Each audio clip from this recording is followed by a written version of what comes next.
There are many fashion trends that we look back on with ridicule and disdain. Perhaps you can think of one from your own life that is forever cemented in a photo that you would probably rather forget. As strange as some of the things people did for fashion were, however, one cannot deny that they were also incredibly interesting. From exaggerated hoop skirts to the humble mullet, just about every era has some style or trend that was just a little bit ridiculous. Ladies and gentlemen, this is Historidame, and today we're taking a look at some of the weirdest fashion trends throughout history.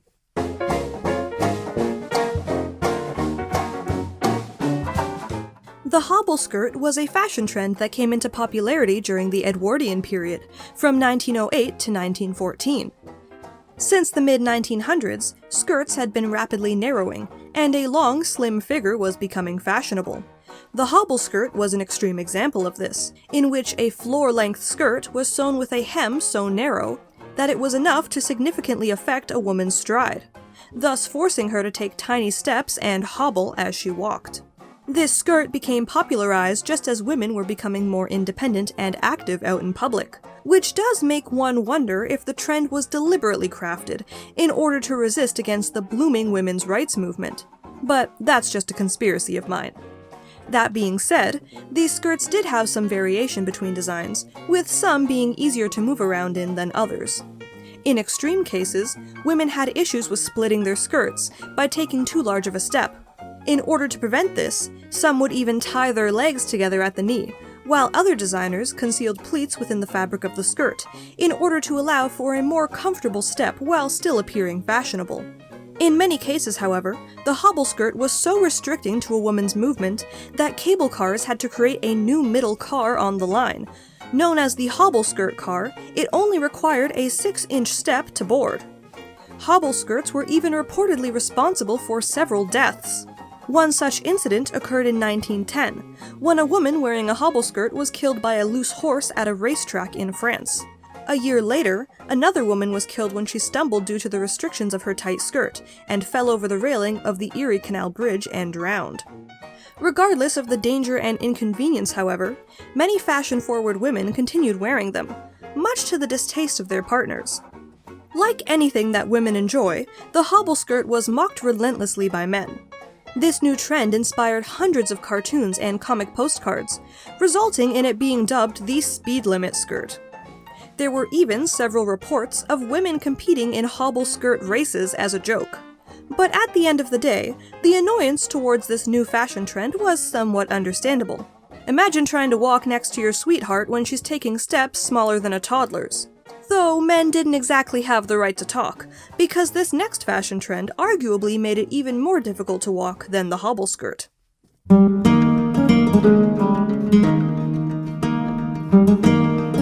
During the Middle Ages, a new type of shoe was taking Europe by storm. Named after the Polish city where they originated, the Krakow Shoe was a type of shoe that had a freakishly long and pointed toe. Despite looking like something that Rumpelstiltskin might wear, they became incredibly popular with the upper classes, being popularized by members of the Polish nobility before eventually being imitated by the peasant folk. Krakows were typically made from leather, and sported a pointed toe that ranged anywhere between 2 to over 20 inches in length. In order to maintain their shape, these shoes often had to be reinforced by stuffing various materials such as moss into the elongated toe. Krakows were primarily worn by men, and occasionally women, though the tips were created to be far longer for the male variety. In most cases, however, the shoe's tip didn't exceed more than half the length of the shoe body, though a wealthier individual could be known to wear an even more exaggerated length. In cases such as these, a gold or silver chain would be attached to the space just under the wearer's knee, in order to help keep the shoes upright. As you can imagine from the design of them, Krakows were not exactly the easiest to get around in, since their ridiculously long points could impede basic functions like walking. This impractical design only further reinforced the shoes as a status symbol, with those wearing them making a silent statement that they had the wealth to afford a fashionable and relaxed lifestyle. As the popularity of the Krakow grew, however, rich people eventually grew disdainful towards the commoners attempting to replicate the style. After all, what's the point of showing off if everyone's wearing them? The shoes also faced some additional controversy. In 1368, King Charles V of France passed an edict banning the production and use of these shoes, due to the fact that their length made it difficult for men to kneel during prayer. King Edward IV also allegedly had issues with the shoe, due to the supposed implication that the longer a man's tips, the longer his other equipment. And thus laws were passed in England that banned the shoes from having a toe longer than 2 inches. But as fashion evolves, so too does the upper class's desire to have increasingly ridiculous and impractical items of clothing. And our next fashion trend was just that.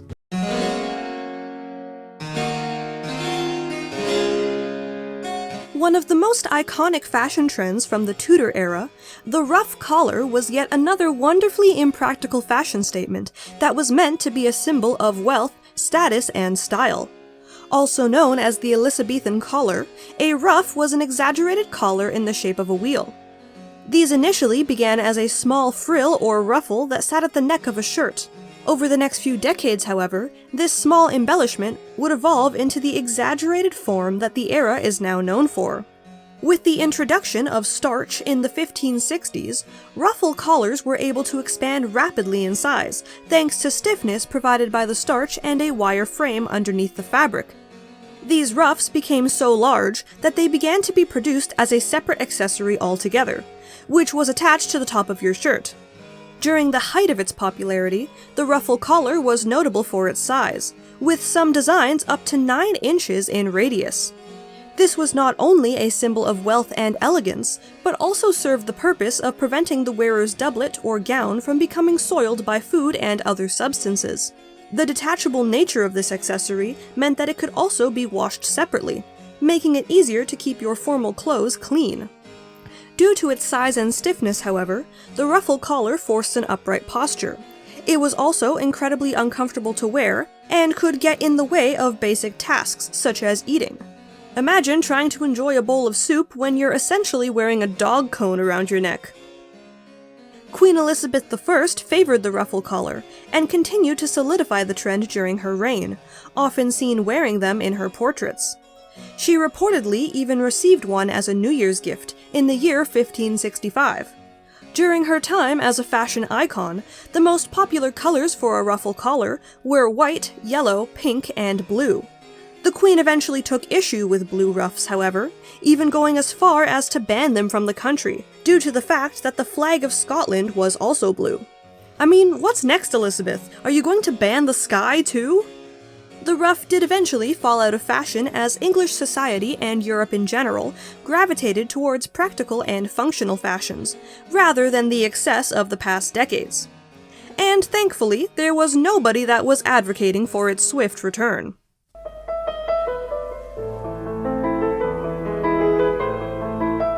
When talking about historical fashion trends, there are few that can claim to be more impractical and more dangerous than the crinoline.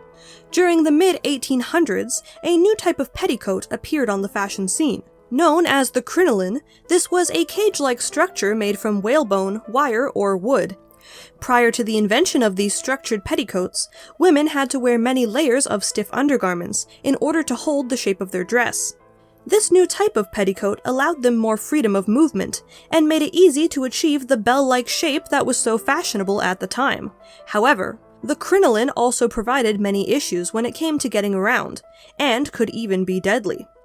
Women of every social standing would wear these hoop skirts, from factory workers to royalty. At their widest point, some crinolines could even reach a diameter of up to 18 feet. But wearing something so wide and bulky around your figure meant that actions such as going through doorways suddenly became a daunting task. There were frequent cases of women becoming trapped in small rooms due to the size of their skirts, and if you were unlucky enough to fall over, not only would you be exposing yourself to the public eye, but you might require assistance to get back up again. But far more dangerous than becoming trapped in a doorway was the crinoline's nasty habit of catching fire. Dresses were made from layers of highly flammable fabric, and were so wide and bulky that women often brushed up against things without realizing. Having one's skirt catch fire was essentially a death sentence. Because of the crinoline's cage-like structure, and the fact that it was so time-consuming to put on and remove, women became trapped within their own dresses, unable to escape the flames that would eventually cause their death.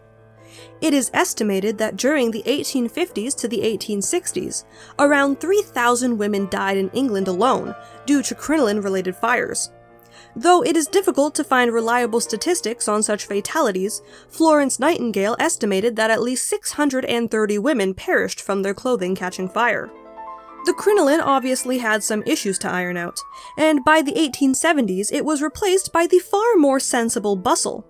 I think we can all agree that this one is probably best left in the past. Hey everyone! Thank you for watching. If you enjoyed the video, please consider leaving a like or a comment down below. If you want to see more content like this, you can also subscribe to my channel and keep up to date on all the fun history videos of the future. But for now, I bid you farewell.